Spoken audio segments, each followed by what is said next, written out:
फिर भी शिष्य का कहना है कि हे भगवान, क्या कारण है कि लोगों को निकट आई हुई विपत्तियां दिखाई नहीं देती? आचार्य जवाब देते हैं, लोभात, लोभ के कारण हे वत्स, धनादिक की आसक्ति से धनी लोग सामने आई हुई विपत्ति को नहीं देखते हैं। भगवान, वृक्ष पे बैठा हुआ व्यक्ति क्या विपत्ति को नहीं देख रहा है? भगवान कहते हैं, भैया विपत्ति तो उसे दिख रही है, लेकिन उस विपत्ति में जो उसकी आसक्ति है, उसकी गिद्धता है, उस रुपये पैसे के प्रति उसकी जो चाहत है, उस चाहत से वो दूर नहीं हटना चाहता। इसलिए उस विपत्ति के साथ उसकी जो आसक्ति जुड़ी हुई है, वो आसक्ति उसे फंसाए हुए है। आयु वृद्धि क्षयोत्कर्ष हेतुं कालस्य निर्गमम् वाञ्छितां धनिनामीष्टं जीवितात् सुतरां धनम्। आयुर्वृद्धि क्षयोत्कर्ष हेतुं कालस्य निर्गमम् वाञ्छितां धनिनामीष्टं जीवितात् सुतरां धनम्।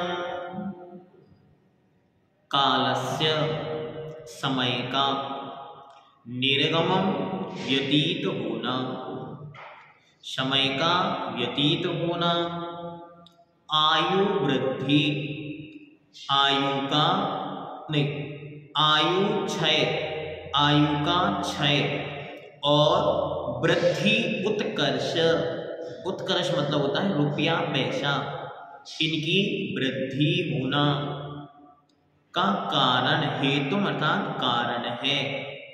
किताब में आपके आगे पीछे है, उसको सही कर ले। आयु वृद्धि क्षय उत्कर्ष, आयु का क्षय और वृद्धि अर्थात रुपये पैसे का, उत्कर्ष मतलब बढ़ना। धन हेतु अर्थात का कारण है।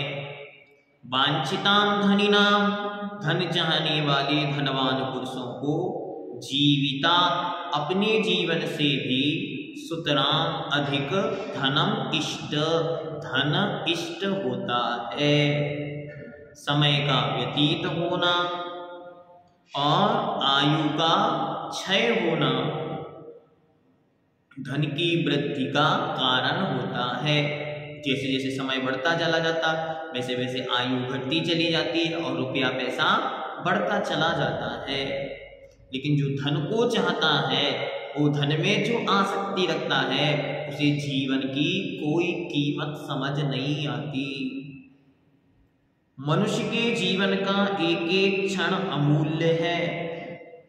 अपने जीवन में मनुष्य मुनि दीक्षा लेकर यदि तपश्चरण करे तो शुक्ल ध्यान द्वारा अंतर्मूर्त में केवल ज्ञान प्राप्त कर अजर अमर अनंत ज्ञानी अनंत सुखी बन सकता है।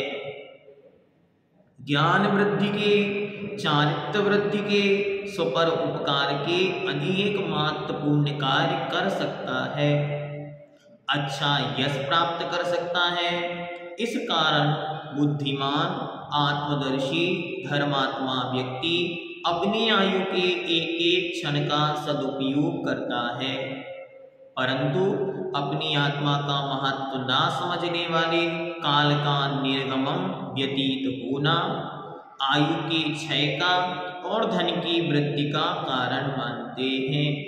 अर्थात प्रतिक्षण आयु घट रही है और ब्याज में रखा हुआ धन बढ़ रहा है, परंतु उस काल का ऐसा निर्गमन को चाहने वाले धनिक लोगों के जीवन से अधिक धन प्यारा है। कोई सेठ है, उसने बहुत सारा पैसा ब्याज पर देकर रखा है। अब वो क्या करता, वो प्रतिदिन गिनता, अरे आज 28 तारीख है, जल्दी से 30 हो जाए। क्यों? 30 तारीख को मैं हिसाब बनाऊंगा, इतना इतना ब्याज हो जाएगा।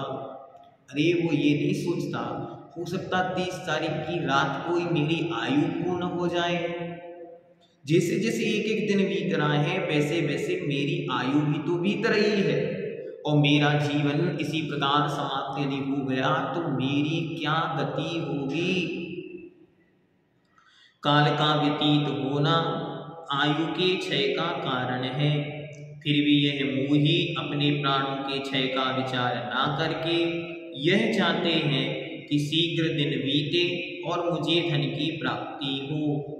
ऐसा व्यामोह के कारण भूत धन को धिक्कार है। ये लोग उसको ऐसा घेरे हुए हैं कि सामने उपस्थित मृत्यु भी उसे दिखाई नहीं पड़ती, और वह मृत्यु से भय भी उत्पन्न नहीं करती, और वह डरता नहीं, निडर होकर मृत्यु के सामने उपस्थित है।